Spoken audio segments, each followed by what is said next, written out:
Welcome on into the Ultimate Browns. G. Bush, Quincy Carrier in the building, the fastest 30 minutes in all of sports. Q, what's good with you, bro?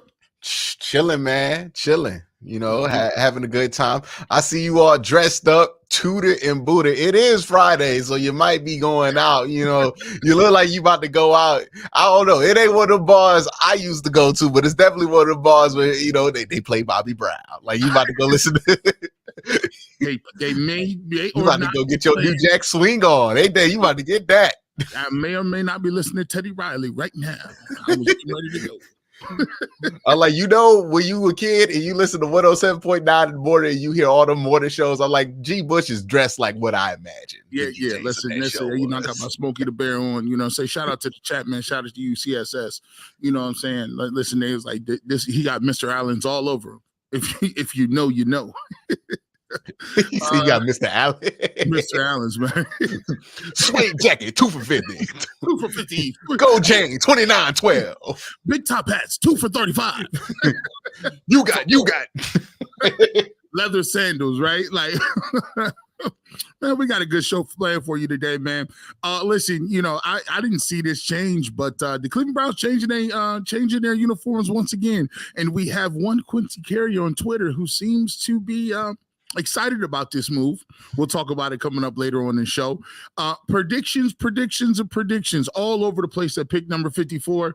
We got some publications saying that Browns are taking a running back. Somebody's talking about they taking defensive players. We'll get Quincy's thoughts on it in terms of what the heck the Browns are looking to do at 54. We'll get your thoughts on that as well. And then, we'll start off the show with Deshaun Watson. He was over at the grand opening of Lefties. I happened to be in the building on that one, and he had some stuff to say. Check out this little audio. This is courtesy of I don't know who took this. I think this might be Mary Kay Cabot at Cleveland.com. But we'll see. Here we go. Than I was before. So I'm very confident in the roles of the doctors. Like I said before, Dr. Elitrash and his team, following their lead, just all the research that I've done, and then just my work and preparation. I put my whole life into this. I want to make sure I come back even better than before. So evidently that didn't work. I don't know what kind of screens I had on. Let me put this back up, man. That didn't work at all. I was like, dang, that joint was horrible. Deshaun Watson was all over in the middle of the screen. We'll figure it out. I don't know why that did what it did. But Quincy, he seems to be excited about his prospects of coming back playing week 1. I think that he's feeling comfortable about what he's doing. I think he's feeling comfortable in his rehab and process. Assuming that he is comfortable and healthy, let me ask you this question. How often or how much would you play him when it comes to the run-up in OTAs, training camps, and mini camp? How much would you like to see him to throw the football, and how much would you think he should play when it comes to the preseason games? No, he got to go.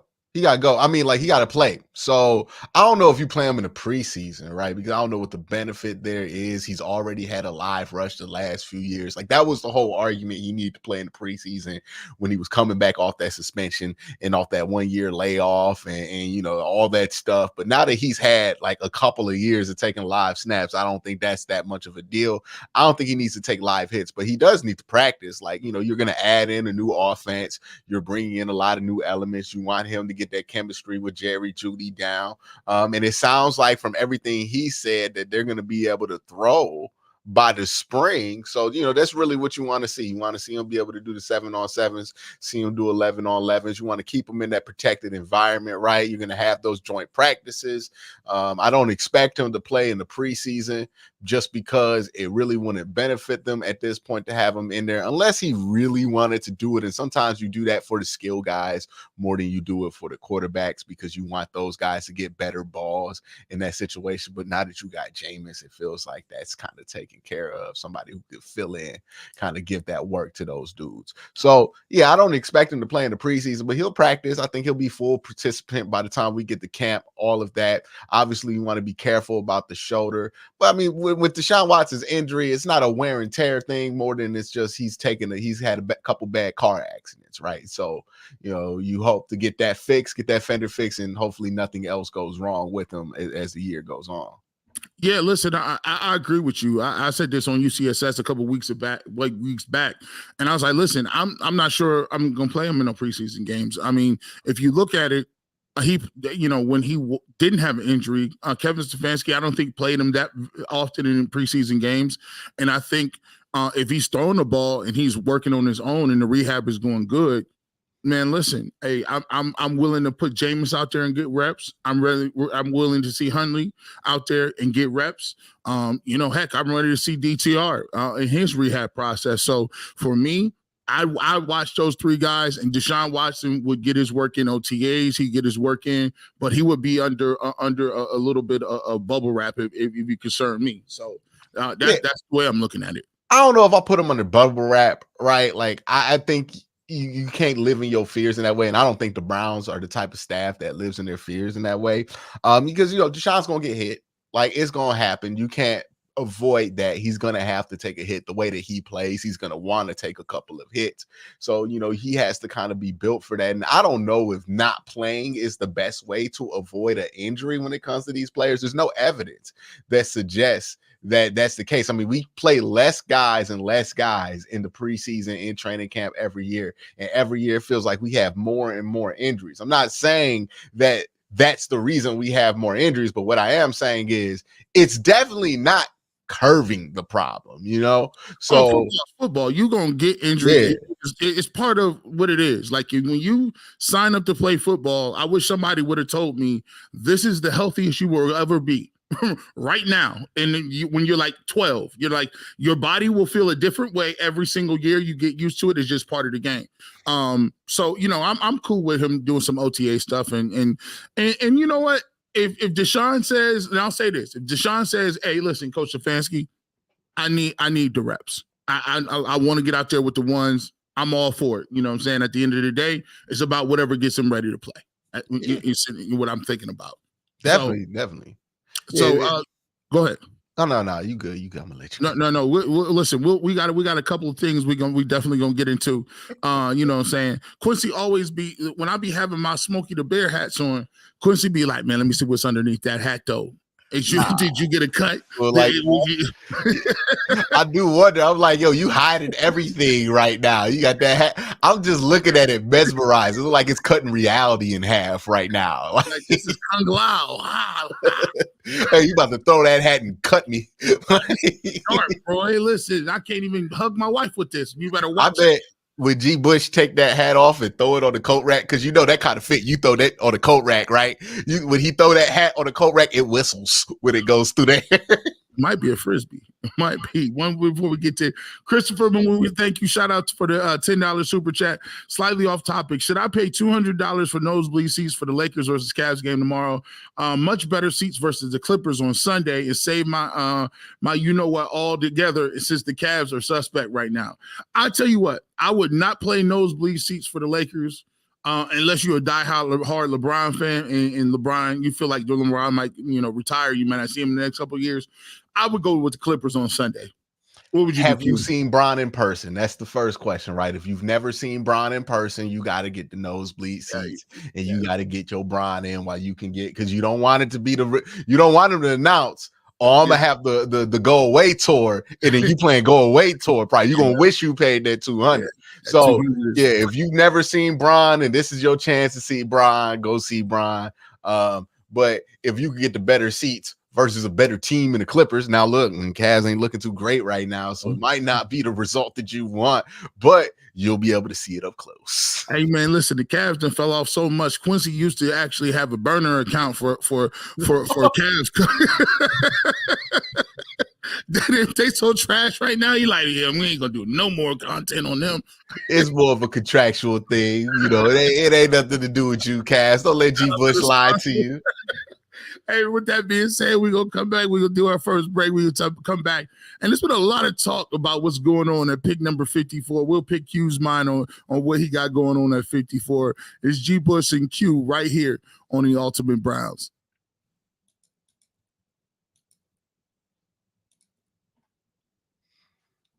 Shout out to my man Adam the Bull and Zach Meisel. They got a great podcast going on, Ultimate Guardians. Heck, we might be doing Guardians content if you want to don't get it twisted. 6-2 right now out there in the West Coast swing. They'll be back home for the Eclipse and the whole opening game. Opening day at Progressive Field. Listen, we expected 32, 33, 34, 35,000 down there at Progressive Fields. But if you want to know what's going on inside and outside, Zach Meisel and Adam the Bull every single Monday, Ultimate Guardians, and it's only here on the UCSS network. Of course. Well, you got to talk about the Guardians. We talked about the Cavs. Every Tuesday, you can catch Mikey McNuggets and Jason Lloyd for the Ultimate Cavaliers. They're talking about what's going into the playoffs. Cavs right now, I believe, is in the 4th seed.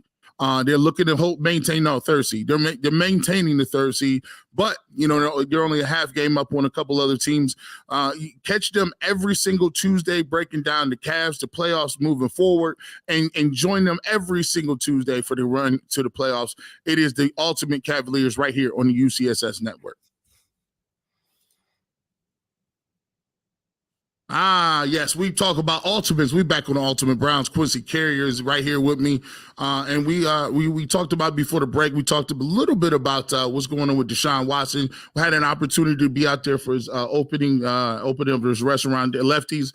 Good cheesesteaks. If you want some, go down there and get you some. We also got a little bit of a snippet that we played today on the Ultimate Cleveland Sports Show on our television side.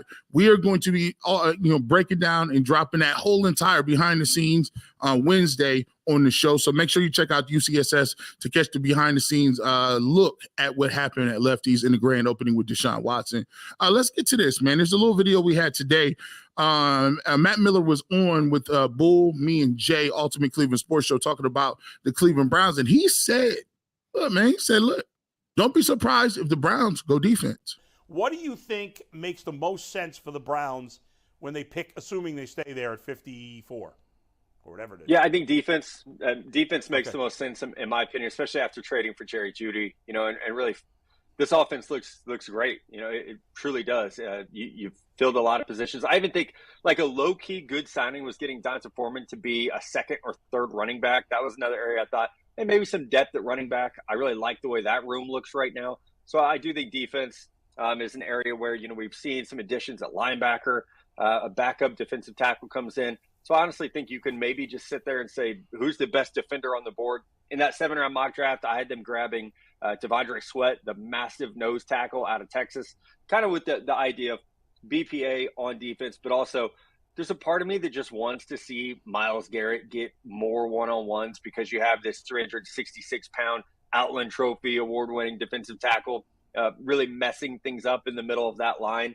And so people who haven't watched Sweat, I would encourage you to find the YouTube highlights if you can. He is very, very disruptive despite his size. A lot of people are going to see that and say, oh, he's just a nose tackle.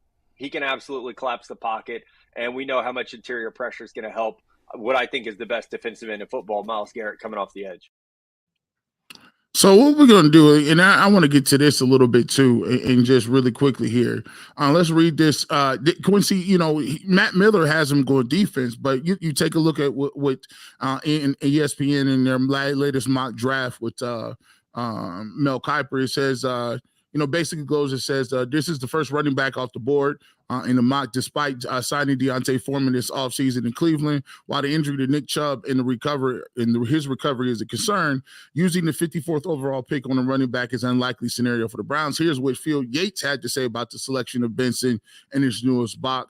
Our first running back, Benson, would have a chance for a massive role from the jump street in Cleveland, as Nick Chubb's availability is unclear, leg injury, for the start of the 2024 regular season. And Jerome Ford was a solid but not spectacular filling in. Benson has excellent speed and ran a 4.39 and is a force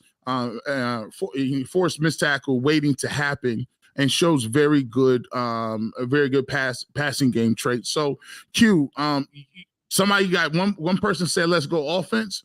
You got another person that says, let's go defense. What is your thoughts on the whole situation and what the Browns are looking to do? I vote go guard tackle, right? Offensive line. You know, so now you done threw two more people. So you go O-line. This is crazy, man. Yeah. Go ahead. The issue with I think Matt Miller's on, he has a good idea there, and usually that works with most edge rushers, right? You can get on one-on-ones if you kind of create some havoc. Here's the thing, man. Ain't nobody gonna make a team gonna not double team Myles Garrett.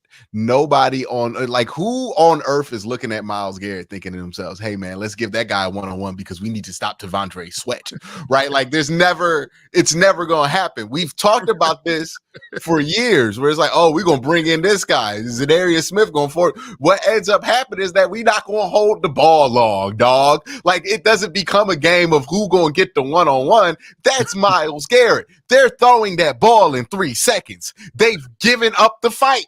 Like this is assuming that the issue with loading up the defensive line is it has the assumption that teams are going to still try to play regular football when Myles Garrett is out there. What have we seen, G? These teams have refused to play regular football when Myles is out there. Yeah. They're going to play quick strike football, quick throw football. They're going to do everything they can to neutralize Myles Garrett because that's how much of a game breaker he is. It's not even about if he's going to get the opportunity. It's about them just making sure he has no opportunities at all. That's why he won Defensive Player of the Year with 13 sacks, right? Because he was that dominant that's where teams went with him. So if you get Devondre Sweat, you know what's going to happen? The same thing that they about to do anyways. They're about to throw that thing quick. They're not worried about interior pressure. Yeah, they aren't holding the ball. No one's like, yeah, let's double this D tackle over here who's a one gapper. You know what every quarterback in the AFC North has been working on? Getting the ball out in 1.2 seconds. 2.4 seconds, right? 2.2 seconds now because Myles can get there in 2.5. So it's not even about 3 seconds anymore, right? So that's what teams are working on. You look at Pittsburgh, Baltimore, all those teams adjusted to the Browns. They're just going to throw quickly, and the Browns have the corners to kind of help them. So I think we need to get a little bit more creative when we talk about how to help teams. I think guys like JOK and Grant Delpit are going to be big parts in that because then they could play off, hey, if you want to throw quickly, we'll slide Grant to hover over this gap that you're going to throw at because you got to throw quick into a lane and we'll get some easy deflections or interceptions that way.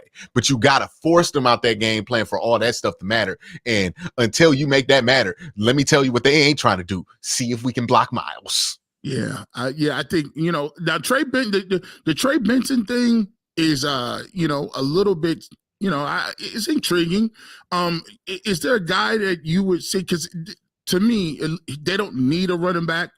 But then again, right now, if you look at the Browns roster, they don't need much of anything. Is there somebody that you think that would not fall to them if they were sitting there for you, even though it's not a position of need, you would just say, I got to take this guy?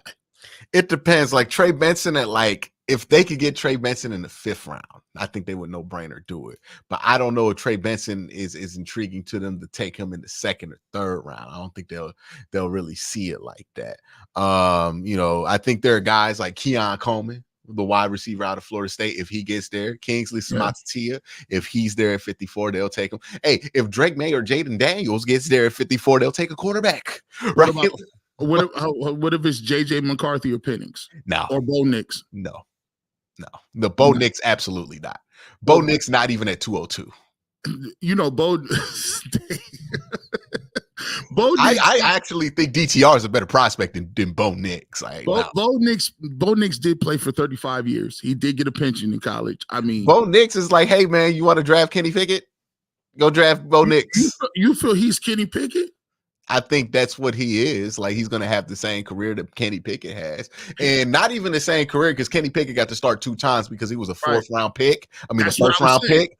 Bo Nix not going to even get the opportunity. It's going to be like, okay, he's going to have a regular 3rd, 4th round contract he's going to be Cody Kessler. Like that's kind of what it is. Cody was balling in college too, right? Like in the Pac-12. I think people kind of get wrapped up with the production in college, but that's not really what we're doing here. It's more of a projection game. And Bo Nix, I watched him at the Senior Bowl, and it's interesting to see all this Joe Milton hype pop up. But I watch Joe Milton. I watch Michael Penix. I watch all these guys at the Senior Bowl. And you know who we were talking about after them practices? Spencer Rattler. And what's the dude who went to Notre Dame? Sam Hartman. We were talking about those two as the guys who were impressive. Now that everybody done gotten these shorts and, they get the perfect environment and they start standing out, people get excited. But when we were in Mobile watching these guys play football last, those are the two who stood out. And it's not like they stood out to us in a way that we were like, hey, that's a day 2 pick. Like those are day 3 guys, in my opinion, at the best. I don't think this quarterback class past a certain point is really that interesting. I think we know you may not think that they're interesting. Last question: how many do you think will go? Because somebody gonna get overpicked. You know not how this works. I think the NFL will be reasonable in they got 3 in a possible. Right. I'm hearing JJ is going in the top 5, which sounds like smoke to me. I'm sorry. I can't believe a team would do that. Remember when people were telling you Mac Jones was going to go 4th, 2nd overall in the draft? That to me is he'll go 15th. He'll go. They're not crazy. Yeah, the 15th, he may go 15, 17, somewhere in there, but I still can't believe how fast he rose. But it is what it is. It's quarterback-driven league, and people get thirsty. Speaking of thirst, Quincy was on the internet.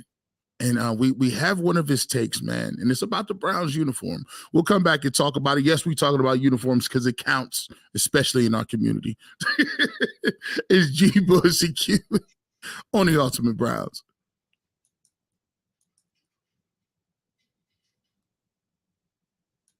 Yeah. We got every show possible. Right now, we talk about the Ultimate 216 Earl of Pearl. He was in the building yesterday when we went on and covered, Deshaun Watson's grand opening of Lefties. He was there. He got some great interviews. Got an interview coming with the mayor of Cleveland Heights. He has some other stuff going.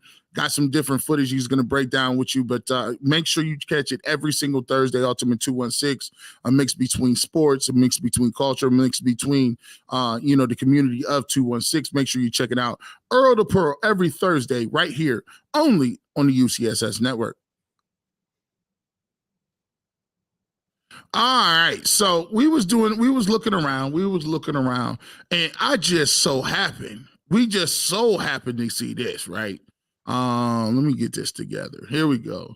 We just so happen to see this from my man Quincy Carrier himself.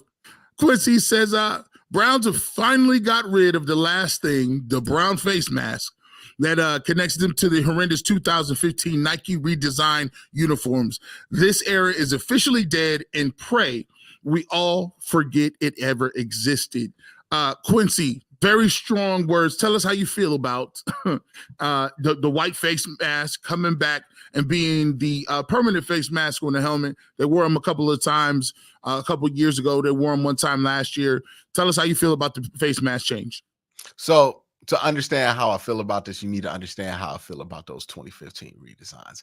They are a pimple on the butt of the Cleveland Browns in the legacy of that team. Those uniforms are not just ugly, right? It's one thing to have it ugly. Some people think that the Browns base uniform is ugly. It is disrespectful to the history of the Cleveland. That looks like a uniform for an expansion franchise. That looks like a uniform for a team that don't got no history. That don't look like a uniform for a team that used to roster Jim Brown, right? Like you couldn't imagine Jim Brown in them little things that they was wearing then. Okay. And it was just ugly, disgusting, gross. Just if you wanted to do that with the jerseys, you might as well just rename the team, right? And even then, it wouldn't have been hitting like that. You see, the Jets got a version of that right now. They don't look great, but when they switch back to not just that old thing, they revised it a little bit, made some tweaks to the numbers, got the colors just right. Like this is peak Browns that we live in, right? We got the white face mask back. Like I wasn't that mad at the brown face mask, but it was associated with those abominations of a jersey. Now they got the white face mask. They brought out the all white. Like we are in the Browns uniform Renaissance era, where for the first time in our lifetimes, we can look at the Browns and be like, hey, those are some good uniforms that they have on. Yeah, Like, solid. because I don't know what it was when Reebok was making the uniforms. The classic didn't look that good when Reebok was making it. But this, whatever Nike's done with like the classic look at these uniforms, the colors pop, the stripes pop, the helmet pop, and you go, oh, that's why a whole country fell in love with the Cleveland Browns, because that's what it's supposed to look like. Now look, I didn't think the what's the names look bad. I didn't think the color rushes look bad. How did you feel about the color rush? Yeah, they remember when they tried to get away with wearing the color rushes for a whole season because they knew how trash them 2015 redesigned jerseys were. Like, remember that? We wore those redesigned jerseys 2 times the last year they existed. Like, I've never heard a team say, "Hey, no mas, it stinks," like that. We wore the color rush because we were like, "Hey, man, it's not as offensive as these. These stink." Like, you'll never hear anything that proves my point more than that singular sentence there. Now, I will give them credit. The white jersey with the orange letters, you could do something with that in the future, right? Like, I'm not mad at that. Well, listen, the Cleveland across the chest, the super long sleeve, all the other things, no. Okay. I'm gonna tell you what, like, you know, the crazy part about it is, like, the worst part about them old joints was the Browns that was on the side of the pants. They was on the side. It looked like, remember when Ohio State had the new Nike uniforms? Like it was like they was making them really tight. What did they call them at first? Like the Nike dry fit. Oh yeah. Like NCAA basketball where they had the super duper tight ones. Yeah, and they had all the lines. It was like Buckeye made of steel. And I was like, these jerseys came out, by the way, in 2015, and they were already they looked like something that would have been cool maybe in a different color scheme if somebody had wore it in 2008. Man, my goodness. But listen, we hear like now. Listen, remember before Q, they had the when they had the Kelly Holcomb, Tim Couch era. Remember they had the orange jerseys, right? Mm-hmm. Do you think you will ever see the orange jersey make a comeback? I'm going to say something very controversial here. I'm not an orange jersey guy. I'm not an orange jersey guy. I don't like it. I don't think it looks cool. I don't think it feels like the Browns when you wear it. It's like, you know, it's like when the Cowboys wear like an alternate color and you like, why they doing that? Like, the Browns have the best. They could wear them all whites. They could wear the white with the orange pants. They got the brown and orange. They got the brown with the white. What we need to add an orange jersey there for? What we need to add all orange? That's just moving more in the direction of them tacky uniforms that we was wearing in 2015. No, just keep it classic, right? Here's a rule of thumb. Did Jim Brown wear it? If Jim Brown wore it, you can rock it. Like, that's it. Like, that's the rule of thumb. That's how you should. What did the Green Bay Packers do? Do they wear anything that they wasn't rocking with Brett Favre? Right? Do they wear any jersey these days? No, you rock with it. I still say I would not mind some gunmetal gray uniforms. I would not mind them. Listen. Hey, if Cleveland gets a UFL team, dog, they can do gunmetal gray. They can wear orange jerseys. They can experiment. But this the Browns, G. Okay. Do the Yankees change your uniform? When last time the Yankees came out with the color rush? No. You got a classic. You ain't got to mix with it. Don't mess with no class. You just got the classics back. We ain't got to revise it. Quincy, you too young to be an old head. Like, I don't like nothing unless Jim. No. See, look, if it's new and it needs to be new, like the Titans, they got them new jerseys. They kind of hot versus what they used to have, right? I don't mind new, but if you got a classic, what you doing changing the classic for? You not about to beat the classic. The classic done been out for like 100 years. What you about to drop? What you about to drop that's gonna beat the classic? Right? Jim Brown wore the classic. Like, now Myles Garrett wore the classic. Like, when LeBron wear a jersey as a cat, you not beating it. Hey, listen, when you go to the store, when you go to the store with your kids, you're gonna be like, listen, look at these Air Force Ones. These are classic, all whites. Mm-hmm. They're like, Dad, I want the Nelly wore them. Okay. I want the Jays. Nelly wore them. Nelly didn't play basketball. Think about this though, G. Here's back to my point.